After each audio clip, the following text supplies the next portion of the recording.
మైంద ద్వివిధులు, నలుడు నీలుడు మొదలైనటువంటి సుగ్రీవుడు, అంగదుడు, జాంబవంతుడు లాంటి కోట్ల సైన్య సమావేతమైనటువంటి సైన్యమంతా ఒక్క వారం రోజుల లోపల ఈ శతయోజన విస్తీర్ణ సాగరం మీద 10 యోజనాల వెడల్పుతో ఒక వారధి నిర్మాణం చేశారు.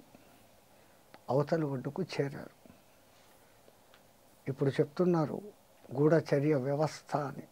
రామాయణ కాలంలో కూడా రాజులకు ఆ వ్యవస్థ ఉండేది.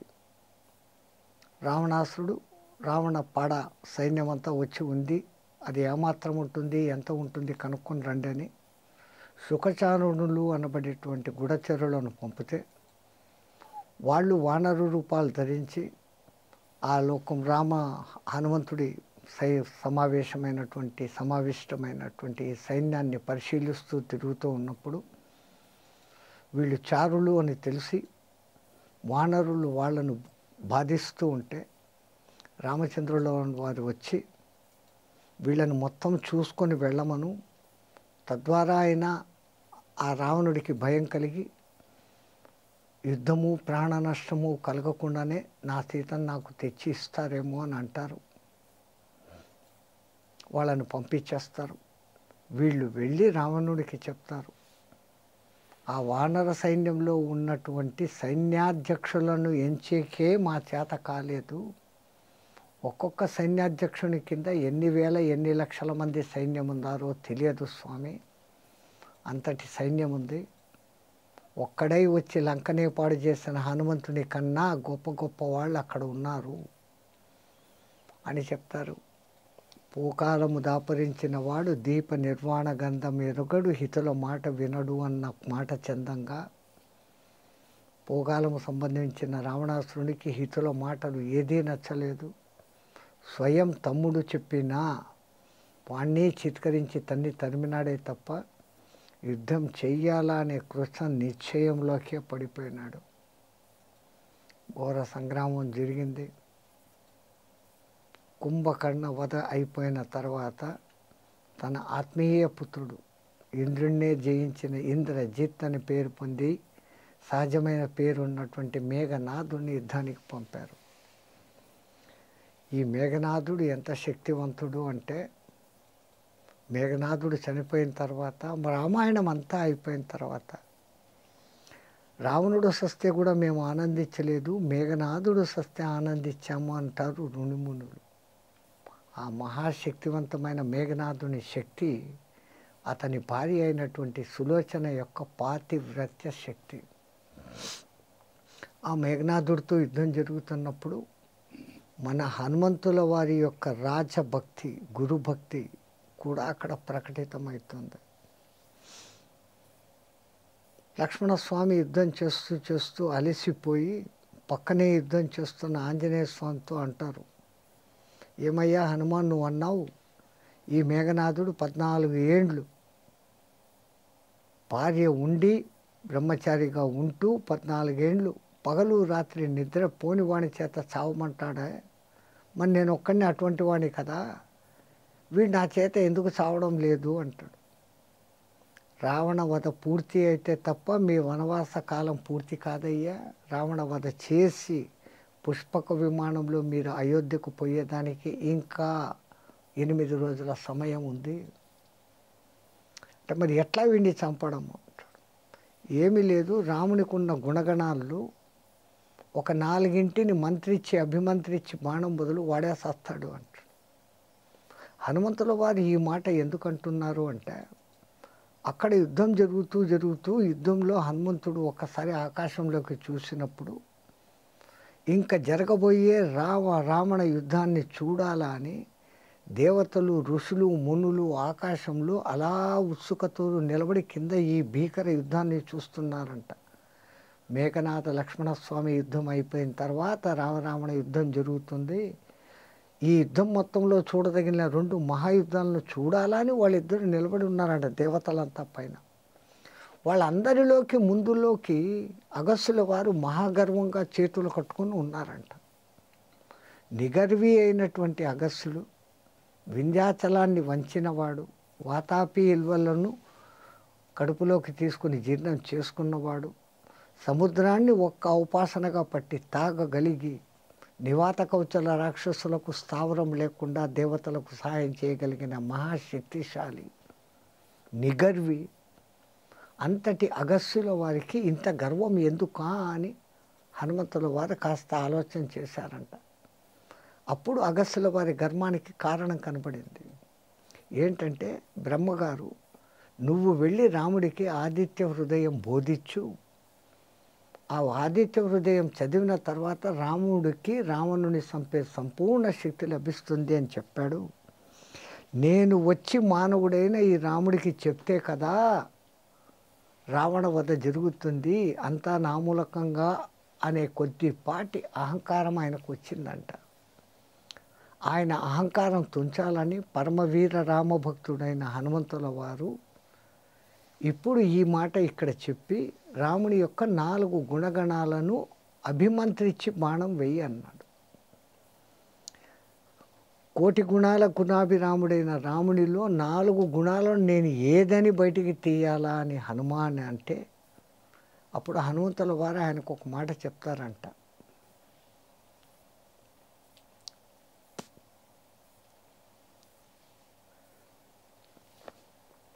ధర్మాత్మ సత్యసంధశ్చ రాము దశరథోర్విహి పౌరుషేచ న ప్రతిద్వంది ఇతీశరం జహి రావణి అంటారు. అది ఈ శ్లోకం రామాయణంలో యాజ్ ఇట్ ఈస్గా ఉంది. రాముని 4 ముఖ్య గుణాలు: ధర్మాత్మ, సత్యసంధ, దశరథ పుత్ర. పౌరుషము వస్తే ఎదిరించేదానికి ఎవ్వడు నీ ముందు నిలబడలేడు. పౌరుషేచ న ప్రతిద్వంది. ధర్మాత్మ అన్నప్పుడు లక్ష్మణుని బాణంలో చలనం కలగలేదంట. సత్యసంధస్య అన్నప్పుడు బాణంలో చలనం కలగలేదంట. దశరథ పుత్రస్య అన్నప్పుడు చలనం కలగలేదంట. పౌరుషేచ న ప్రతిద్వంది అనగానే బాణంలో చైతన్యం వచ్చింది. లక్ష్మణుడు వదిలాడు, ఇంద్రజిత్తు నేలకూలాడు. సకల వానర సైన్యము లక్ష్మణునికి జై, లక్ష్మణుని జై అని ఆహాకారాలు, రాక్షసులు హాహాకారాలు చేస్తా అన్నారు. లక్ష్మణస్వామి మట్టుకు దిగులుగా పక్కన కూర్చున్నారు. హనుమంతుల వారు ఏమీ తెలియనట్లు అక్కడికి వచ్చారు. ఏమయ్యా, ఇంత గొప్ప పని చేసినావు, కుంభకర్ణుడికి రావణుడి కన్నా గొప్పవాడేని ఇంద్రజిత్తును నువ్వు చంపి ఏమంత విచారంగా కూర్చున్నావు? నువ్వు ఇచ్చిన మంత్రంతో నేను బాధపడిపోయినాను. మా అన్న ధర్మాత్ముడు కాదా? మా అన్న సత్యసంధుడు కాదా? మా అన్న మా నాయన కొడుకు కాదా? ఈ మూడింటికి బాణంలో చైతన్యం రాలే. పౌరుషేచ న ప్రతిద్వంది అంటే వచ్చింది. ఏమిది అన్నాడు. అమ్మమ్మ, ఇంత పెద్ద పెద్ద విషయాలు నాకేం తెలుస్తాయి? అదిగో ఆ పైన అగస్త్యుల వారు ఉన్నారు, ఆయన ఆవాహన చేసి రప్పించు. అట్లాంటి వాడు చెప్పగలడు.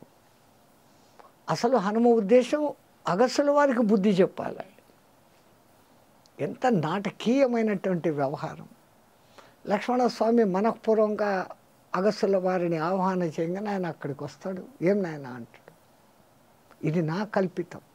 రామకథను సుందరంగా చెప్పేదానికి అర్థం కూడా ఉంది. ఇప్పుడు రాముని తక్కువ చేసి చూపించాలా, తానే గొప్పవాడు అనుకోవాలి. మా అన్న ధర్మాత్ముడు కాదా అంటాడు. అంటే ఏం ధర్మాత్ముడు? ఒక ఆడదాన్ని చంపాడు, రెండో ఆడదాన్ని ముక్కు చెవులు కొయ్యమన్నాడు. కాబట్టి కొంచెం ధర్మం తప్పాడు. మరి సత్యసంధుడు కాదా? అగ్ని మీద ప్రమాణం చేసి నీ శత్రువు నేను చంపుతాను అని చెప్పి ఇద్దరు కొట్లాడుకుంటుంటే పక్క నుంచి బాణం వేసినాడు. సత్యసంధత లోపం అక్కడ ఉంది. సరే, ఈ రెండు ఎట్లన్నా గాలికి పోయింది. మా నాయన దశరథుని కుమారుడు కాడా? అప్పుడు హనుమంతుల వారు అంటారు, ఈ సంగతి లక్ష్మణ నేను చెప్తానులే అయ్యా. సత్యసంధస్య పౌరుషేచన ప్రతిద్దు అంటే రాముడి కంటే కోపం వస్తే మటుకు ఎదుడుగా ఎవడు నిలబడలేడు. ఆ గుణం ఒక్కటి ఉంది అంతే తప్ప మిగతా మూడింటికి రాముడు అర్హుడు కాదు అని అంటారు. అయ్యా అగస్య ఆగు, లక్ష్మణ తాటకి సంహారం అప్పుడు నువ్వు పక్కన ఉన్నావు. శూర్పణఖ ముక్కు చెవులు కోసింది నువ్వు. ఆ 2 సందర్భాల్లో నువ్వు ఉన్నావు. బాగా ఆలోచించి రాముడు ధర్మాత్ముడా సత్యసంధుడా కాదో నువ్వే తెలుసుకో అంటాడు. లక్ష్మణుడు ఒక్కసారి కళ్ళు మూసుకొని మా అన్న సత్యసంధుడే. తాటకీ సంహారంలో ఎడమ చేయి వాడాడు. శూర్పణఖ విషయంలో నాకు సైగ చేశాడు. నేను ఆ సైగను తప్పుగా అర్థం చేసుకున్నాను. ఆయన చేసిన సాగే ఇట్లా అన్నాడు, ఇట్లా అన్నాడు. ఇట్లా అంటే 4 వేదాలు. వేదాలకు ఇంకొక పేరు శృతులు. శృతులు అంటే వినబడే చెవులు. ఇట్లా అన్నాడు. పైన ఉన్నది స్వర్గం, దానికి ఇంకో పేరు నాకం. నాకం అంటే ముక్కు అన్న అర్థం కూడా ఉంది. ఆయన చూపించిన దాన్ని నేను ముక్కు చెవులు కోయమన్నాడు అనుకున్నాను, కోసేస్తున్నాను. కాబట్టి ఆయన ధర్మము ఎక్కడా తప్పలేదు. ఇంకా అగ్ని ప్రమాణం చేశాడు అంటే వాలి మెడలో ఉన్న ఆ హారం కారణం. రెండవది, వాలి తన వైపుకు తిరిగి ఉన్నప్పుడే బాణం వేసినాడు, కానీ దొంగ దెబ్బగా ఎయిపు మీద బాణం వేయలేదు. కాబట్టి మా అన్న సత్యసంధుడే. నాకు ఇదొక్కటే డౌట్, మా నాయన కొడుకా కాదా? యజ్ఞపురుషుడు పాయసం ఇస్తే మీ అమ్మలు గర్భవతి అవుతాడారు అనేసి అగస్త్యుడు అంటున్నాడే, ఇది ఎట్లా హనుమ అంటాడు. యజ్ఞపురుషుడు పాయసం ఇస్తున్నప్పుడు ఆ యజ్ఞపురుషుడే సాక్షాత్తు విష్ణువు తన అంశాలను 4 రూపాలుగా దశరథుడిలోకి ప్రవేశపెట్టాడు. పాయసం తాగిన వెంటనే మీ తల్లులు గర్భవతులు కాలే, సంవత్సరం తర్వాత గర్భవతులై బిడ్డలు కన్నారు. మొదట ఆ విష్ణుశక్తి దశరథుడిలోకి ప్రవేశించి రక్తమై శుక్ల శోణితమై వీర్యమై ఆ తల్లి గర్భాలలోకి చేరి గర్భవతులై బిడ్డలను కన్నారు. కాబట్టి రాముడు దశరథుని కుమారుడే 100%. ఓ అగస్త్య, ఏదో బ్రహ్మదేవుడు ఆదిత్య హృదయం రామునికి బోధించమన్నాడు, నేను బోధిస్తే తప్ప రాముడు సంపలేడు అనేసి నువ్వు అనుకుంటున్నావు. ఆదిత్య హృదయానికి ఆదిత్యునికి బ్రహ్మకు బోధించిన శ్రీమన్నారాయణుడే మా రాముడు. నువ్వెంతయ్యా రాముని తక్కువ చేసి మాట్లాడేకి అన్నాడంట. హనుమంతుల వారి రాజభక్తి, గురుభక్తి, రామభక్తి అంతటిది. సూక్ష్మంగానే దెబ్బ కొట్టకుండానే అగస్త్యుల్లాంటి వారికి బుద్ధి చెప్పిన దీశాలి. రామాయణంలో ఇటువంటి ఘట్టాలు వేలకు వేలకు వేలు ఉన్నప్పటికీ ఆ రామాయణం ఈ రోజుకు అజరామరణం. వీటన్నిటికీ వెనకల కారణము ఆ రామాయణానికి ముందు ఉన్నటువంటి తొలి శ్లోకము, ఆ శోకములో నుంచి పుట్టిన శ్లోకము. ఎప్పుడో ప్రాచేతసన వంశస్థులలో ఉన్నటువంటి ఆ మహాముని బ్రాహ్మణుడు కొన్ని కారణాంతాల వల్ల భ్రష్టుడైపోయి కులభ్రష్టుడై అడవిలో వేటగాడిగా మారి ఒక వేటగాడి దాన్ని పెళ్లి చేసుకుని సంసారం చేస్తూ ఉన్నవాడు మరామరా అనే రామమంత్రాన్ని పొంది ఉత్కృష్ట గురువుగా వాల్మీకంలో చేరి వాల్మీకిగా మారిన ఆ రత్నాకరుడి వెంట భరద్వాజుడు కూడా కలిసి తిరిగిపోతూ ఉన్నప్పుడు అడవిలో ఒక క్రౌంచ పక్షుల జంట ప్రేమగా కలిసి ఉండి ఉన్న సమయంలో ఒక వేటగాడు ఒక మగపక్షిని చంపేస్తాడు. దయాభూతి స్వరూపానికి మారినటువంటి ఈ వాల్మీకి మహర్షి ఆ బాధను ఆ శోకాన్ని భరించలేక ఆ శోకాశప్త హృదయంతో కొన్ని మాటలు అంటాడు. మా నిషాద ప్రతిష్టాం తోమాగమః యత్ క్రౌంచ మిథునామేకమవధి యత్ కీర్తి శాశ్వతి సమా అన్న మాట అనేస్తాడు.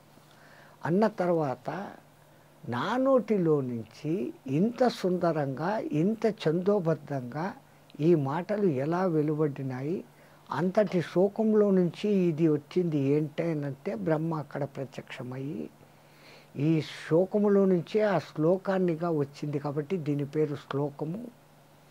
ఇటువంటి ఛందస్సు ఇదే శ్లోకాలతో నువ్వు రామాయణము రాయి అని చెప్పినారు.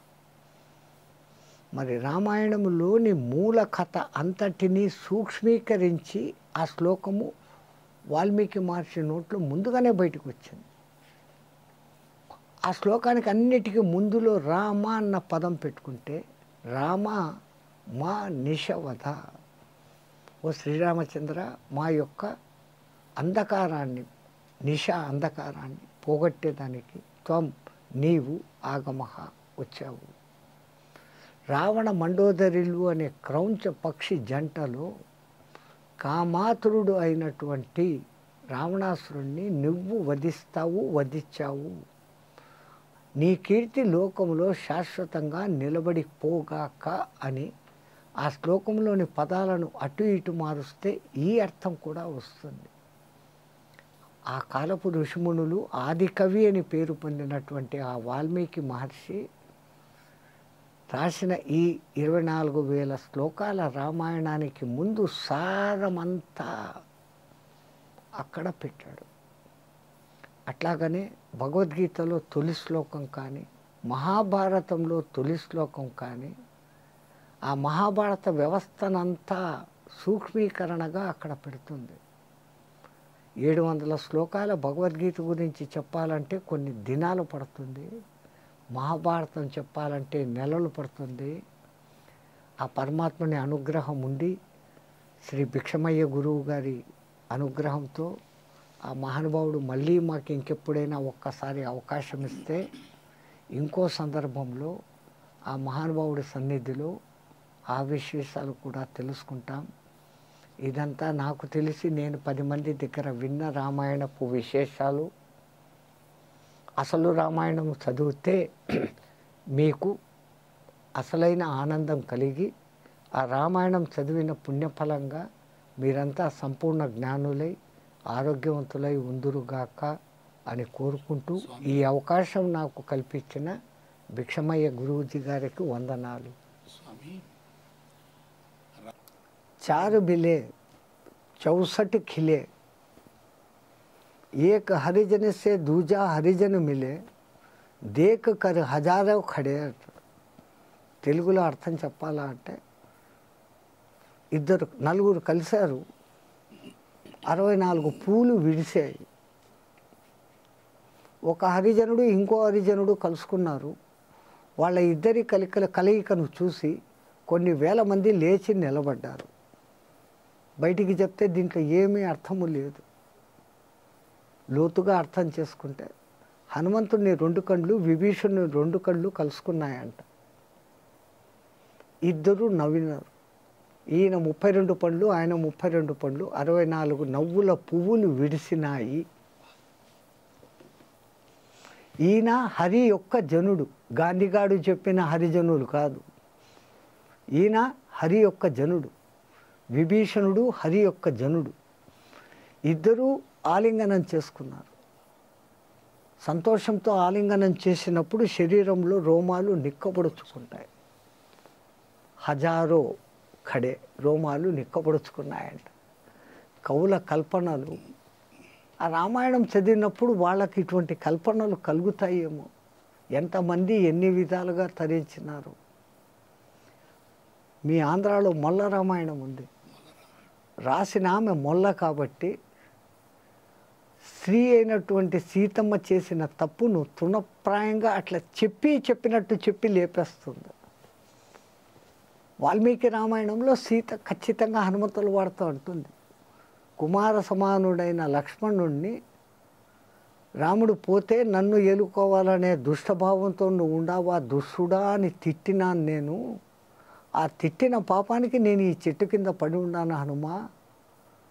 నేను బాధపడడం లేదు, నేను రావణాసుడు ఇక్కడ తీసుకుని వచ్చానని, రాముడు నన్ను తీసుకుని పోతాడన్న ధైర్యం నాకు లోపల ఒక సైడు ఉంది. కానీ నేను ఏడుస్తున్నానంటే కారణం ఆ రోజు ఆ తిట్టబట్టి. అది సీత హృదయ సౌందర్యం. సుందరకాండలో ఉన్న మాటల మర్మం అది.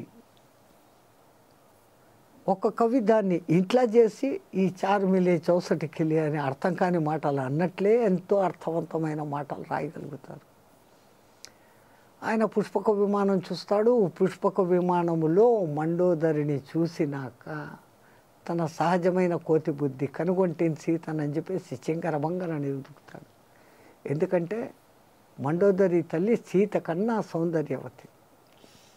ఒకే ఒక్క తేడా, ఆమె మండోదరి కప్ప కడుపు ఉంటుంది, సీత సర్పోదరి అతి సన్నని నడుము కలిగి ఉంటుంది. ఈ తేడా పరాయి స్త్రీలను సరిగ్గా చూడని హనుమంతుల వారికి తెలియక నేను సీతను చూసినానని ఎగిరి తర్వాత విచక్షణ పనిచేసి పరమ పవిత్రత అయినటువంటి సీతాదేవి రావణుని అంతఃపురంలో పడుకోవడమా, ఒళ్ళు తెలియక నిద్రించడమా, ఆభరణాలు ధరించడమా అనేసి ఈమె సీత కాదు అనుకుంటాడు. శ్రీ హనుమా గురుదేవుని చరితము అనేసి ఎవడో ఒక మహానుభావుడు పాట పాడుతూ ఈ వర్ణనలన్నీ అత్యద్భుతంగా చేస్తాడు. ఆ మహానుభావుడికి ఆ విధంగా కనపడింది. అంతా చేస్తాడు. ఆఖరికి సీతను కనుగొంటాడు.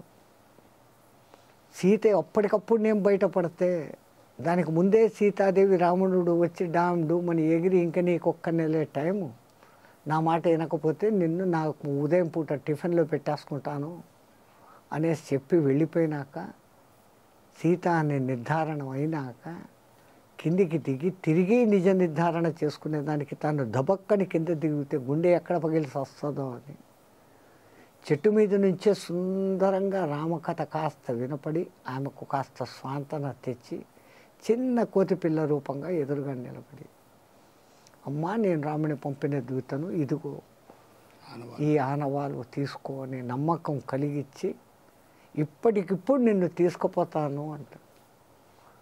అక్కడ సీతమ్మ తల్లి మళ్ళీ 2 మాటలు అంటుంది.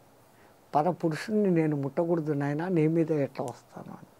హనుమంతుల వారు అంటారు, మరి రావణాసురుడు నిన్ను ఒక తొడ జుట్టు 2 చేతిలో పట్టుకొని ఎత్తి రథంలో కుదేసి నిన్ను తీసుకొని పోయినాడే, అప్పుడు పరపురుషుడు కాదా అంటే అప్పుడు నేను భయ విశ్వలను, ఏం జరుగుతుందో తెలియదు, ఇప్పుడు నేను పూర్తి జ్ఞానంలో ఉన్నాను. అయినా నువ్వు మీద నేను వస్తే, నిన్ను ఎంటబడి రాక్షసులు వస్తే నన్ను రక్షించుకుంటావా, వాడతో యుద్ధం చేస్తావా? ఆ యుద్ధంలో పొరపాటు పడి నేను నీళ్ళలో మళ్ళీ జారిపోతే ఇంత ప్రయత్నం వృధా. ఇవన్నీ కాదు, నా రాముడే రావాలా, రాక్షసుని చంపాలా, రామ ప్రతాపం లోకానికి తెలియాలా. దొంగచాటుగా వాడు తెచ్చినాడు, దొంగచాటుగా నేను పోతే ఏముంది రాముని ప్రతాపం అక్కడ? ఇది నాయన కారణం, నువ్వు వెళ్ళిపో, నువ్వు నన్ను తీసుకుపోగల సమర్థుడివే, కానీ రాముడే వచ్చి తీసుకుపోవాలి.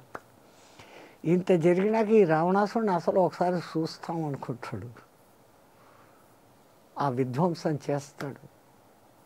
అక్షకుమారుడు అనబడేటువంటి రావణాసుని కుమారుని చంపుతాడు. తస్మాత్ జాగ్రత్తరా, రామ సైన్యం అంటే మామూలుది కాదు, నరాలు కాదు, వాళ్ళమున్న నరుల శక్తివంతులము. ఆ సూచన ఇస్తే కూడా రావణాసుడు గ్రహించలేడు. మేఘనాథుడు వస్తాడు. ఏ అస్త్రశస్త్రాలకు మహావీరుడు ఇంత ఉన్నాడే అనేసి ఆఖరికి తనకు తెలిసిన బ్రహ్మాస్త్రం వేస్తాడు. ఈ పక్కనున్న చోటా రాక్షసులు హనుమంతుడు కట్టుబడినాడు, బ్రహ్మకు మర్యాద ఇచ్చి ఆయన మీద ఏ అస్త్రశస్త్రాలు పనిచేయవు.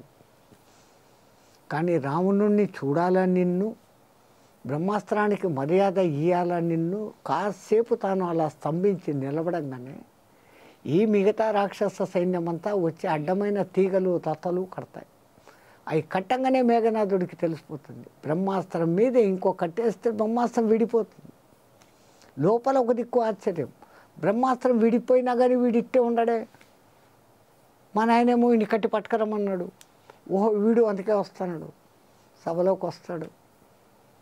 హనుమంతుడే మెచ్చుకునేంత మహావీర స్వరూపంగా అక్కడ ఆ రోజు రాత్రి విమానంలో కనపడిన రావణాసురుడు వేరే, ఈ పొద్దు సకల అలంకార భూషితుడే సింహాసనం మీద చక్రవర్తిగా కూర్చున్న రావణాసురుడు వేరే. ఒరే నీకు ఇంత ఉంది, ఈ పాడుబుద్ధి ఎందుకు పుట్టింది, ఆ సీతాదేవిని ఇచ్చారా నాయన అని చెప్పే విధంగా చెప్తాడు. ఆ కోతికి తోకకు నిప్పు అంటించమంటే అక్కడ విభీషణుని బుద్ధి మళ్ళా బయటపడుతుంది. దూతను చంపకూడదు అంటే దూతకు ఇష్టమైంది కోతి, వీడు కోతి కాబట్టి అంటించండి అంటే అంటించేస్తారు. సీతా హృదయ సౌందర్యం మళ్ళీ రెండోసారి. ఆ హనుమంతుడు నీ దగ్గరకు వచ్చి మాట్లాడిపోయినాడు, ఇప్పుడు లంకను కాల్చేస్తాడు అంటే ఆ తోకను మండించకుండా కాపాడు అగ్నిదేవ అని సీత ఇక్కడ మనసులో కోరుకుంటే హనుమంతుడి వాలము కాలకుండా చల్లదనాన్ని ఇస్తుంది. లంకాదనం చేసి ఈ పక్కకు వచ్చేస్తాడు. విషయం చెప్తాడు. వారధి నిర్మాణం. సముద్రుని దారిమ్మని అడుగుతాడు రామచంద్రుల వారు. రామచంద్రుని వానికి ఒక పేరుంది, జితక్రోధుడు అని. కోపాన్ని జయించిన వాడు అని దాని సహజ అర్థం. ఎప్పుడు అవసరమో అప్పుడు కోపాన్ని తెచ్చుకొని వచ్చిన కోపాన్ని అప్పటికప్పుడు అట్లా త్యజింప చేయగలిగిన గుణం ఉన్నోడు నిజంగా జితక్రోధుడు. మన కోపం వచ్చింది అంటే వెంటనే పోదు, కోపం ఊరికనే వచ్చేస్తుంది. అవసరం ఉన్నప్పుడు కోపం తెచ్చుకొని వచ్చిన కోపాన్ని వచ్చినట్టు నిర్దించగలిగిన వాడు మాత్రమే జితక్రోధుడు. ఒక దినమంతా సముద్రం ముందు పడుచుకొని సముద్రుని ఆవాహన చేస్తూ నాకు దారి చూపించు, నాకు దారి చూపించు అంటాడు. 3 రోజులు దారి చూపంగానే క్రోధంతో లేచిన రాముడు, నాయనా లక్ష్మణ, ధనుర్బాణాలు నా చేతికి, అగ్నిబాణాలు వేసి సముద్రాన్ని ఇంకింప చేసేసి నేరుగా నడుచుకుంటూ వెళ్ళిపోతామంటాడు.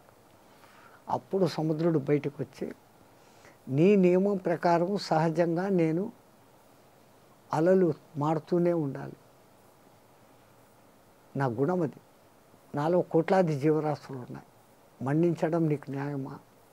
నీ దగ్గరనే కొంతమంది వానరులు ఉన్నారు, వాళ్ళు ముట్టుకున్న రాయి నీళ్ళ మీద తేలిపోతుంది. నలుడు నీలుడు అనేవాళ్ళు ఉన్నారు, వాళ్ళ చేత రాళ్ళు వేయచ్చు.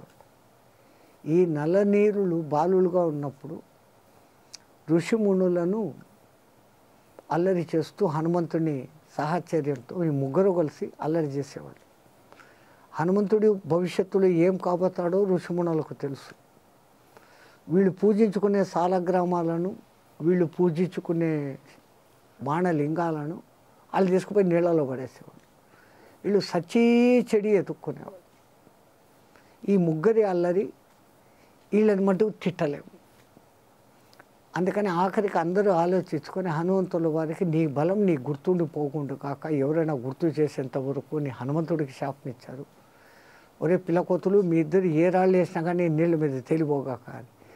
వీళ్ళు సాలగ్రామాలు బాణలింగాలు నీళ్ళలో వేస్తే అవి తేలిటి, వీళ్ళు మళ్ళీ ఈజీగా తెచ్చిపెట్టుకునేవాళ్ళు. తో వాళ్ళకి ఆ వరం ఉంది. వీళ్ళని తీసుకొని పోయి వాళ్ళతో రాయి ముట్టించి వేయి అంటే ప్రతి రాయి మీద అందరూ రామ అని రాస్తూ సముద్రుడు ఆ రాళ్లను తెలుపుతూ వారధి కట్టినారు. ఆ వారధి ఇప్పటికీ ఉంది అని నానమ్మ కథలు చెప్తే మనం నమ్మం, నాసావాడు చెప్తే నమ్ముతాం. నాసావాడు ఫోటోతో సహా ఇండియాకు లంకకు మధ్యలో మానవ నిర్మితమైన ఒక వారధి ఉంది అని కనిపెట్టినారు. ఉండొచ్చు, కానీ ఈ లంక కాదు, శ్రీలంక లంక కాదు. ఒకప్పుడు అది భారతదేశంలో భాగమే. ఇటుపక్క అరేబియా, అటుపక్క బంగాళాఖాతం కోత కోస్తూ కాస్త దూరమై 10, 12, 15 కిలోమీటర్లు దూరం కాను మొదలుపెట్టినప్పుడు ఆ దక్షిణంలో ఉన్న ఈళ్ళు, ఇంకా దక్షిణంలో ఉండిపోయిన ఆ లంకవాసులు మళ్ళీ వారి రాకపోకల కోసం ఒక వారధి కట్టుకున్నారు. కొన్ని లక్షల సంవత్సరాల కిందనే అంతటి టెక్నాలజీ మన భారతదేశంలో. హనుమంతుల వారు సరిగ్గా ఈ రామేశ్వరం పక్కన ఉన్న ధనుష్కోటి నుంచి శతయోజన విస్తీర్ణము అన్న ఒక్క మాట ఖచ్చితంగా వాడారు. ఒక యోజనం అంటే 8 మైళ్ళు, శతయోజనం అంటే 800 మైళ్ళు. లంకకు మనకు మధ్య 32 మైళ్ళే. మనకు అండమానుకు మధ్య 1200 కిలోమీటర్లు. అంటే నిజమైన స్వర్ణలంక అండమాన్కు మన ఇండియాకు మధ్యలో ఎక్కడో ఉంది. ఈ సిస్మోగ్రాఫిక్ ప్లేన్లు ఈ మధ్య కొన్ని పైకి ఎగురుతూ బంగారం ఎక్కడుంది అనేసి టెస్ట్ చేస్తాయి కదా, ఆ సిస్మోగ్రాఫిక్ ప్లేన్స్, భూగర్భంలో ఖనిజాలు ఎక్కడున్నాయి. ఆ అండమాను ఇండియాకు మధ్య ఒక చోట అనంతమైన బంగారు రాసులు ఉన్నది అని మట్టుకే చూపిస్తుంది, అక్యురేట్ ప్లేస్ చూపించడం. అక్కడ సముద్రపు లోతు చాలా లోతు. ఏ సబ్మెరైను, ఏ డ్రిల్ మిషను సముద్రం అడుగు వరకు పోవడమే కష్టమే, ఇంకా అక్కడి నుంచి తవ్వకాలు చేస్తే తప్ప దొరకదు. స్వర్ణలంక అని పేరు ఉంది, అక్కడ ఉంది అనేసి అంటారు. ఆయనకు తోపు నిక్కంటించారు, మండిచ్చేసాడు. అంతా చేసి పక్కకు వచ్చినాక ఆవేశంలో ఇంత తప్పు చేస్తేనే లంకనంతా కాలిస్తే సీత ఏమైపోయింది. బుద్ధి ముందు ఉండాల మనిషికి. అంతటి తెలివిపరుడు కూడా చిన్న తప్పులు చేస్తాడు. చేసిన తప్పును వెంటనే